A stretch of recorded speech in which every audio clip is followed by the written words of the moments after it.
பாசத்தையும் கண்டதில்ல, எந்த குண்டலமும் கூட இல்ல.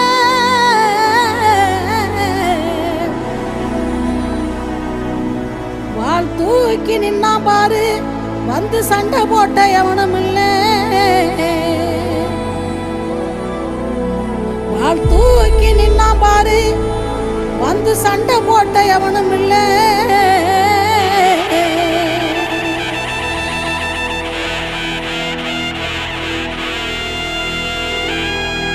கண்ட வர சொல்லுங்க, கண்ணனை கையோட கூட்டி வாருங்க. அவனை கண்டா வர சொல்லுங்க, கண்ணனை கையோட